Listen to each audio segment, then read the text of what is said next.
नमस्कार. तेजस्वी विचारांची धज ज्या तरुणाईच्या रक्तामध्ये जग बदलण्याची ताकद त्या मनगटात असते, हे आजच्या या झेंजीनी करून दाखवलं आहे. या झेंजीनी लोकशाही म्हणजे काय असते हे दाखवून दिलेलं आहे. आणि आपण पाहिलं ती गेल्या 12 वर्षामध्ये कुठल्याही पद्धतीने आम्ही मंत्र्यांचे राजीनामे घेत नाही अशा पद्धतीचे विधान करणाऱ्या अहंकारी आणि दमनकारी मोदी सरकारला झुकवलं. या तरुणांनी झुकवलं. या तरुणांनी रस्त्यावरची भीती घालवली. या तरुणांनी आपल्या सर्वांना जनतेच्या प्रश्नांना जागा दिली पाहिजे, त्यांचे आवाज ऐकले पाहिजेत, हे या सरकारला सुनावलं. ही अत्यंत महत्त्वाचा विजय, हा लोकशाहीसाठी अत्यंत महत्त्वाचा विषय.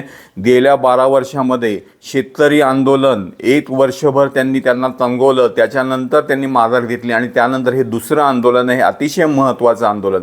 आणि या आंदोलनामधून आता आपण एक तर शिक्षण मंत्र्यांचा राजीनामा झाला आहे, आता पुढची वाटचाल म्हणजे नीट आणि या सर्व परीक्षा पद्धती याच्यामध्ये व्यवस्था सुधारणा हवी, शिक्षण व्यवस्थेमध्ये सुधारणा हवी आणि तिथून ते रोजगाराची मागणी इथपर्यंतची ही पुढची मोठी लढाई आहे.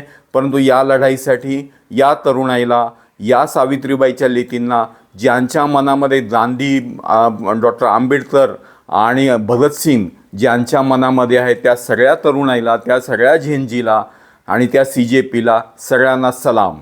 धन्यवाद.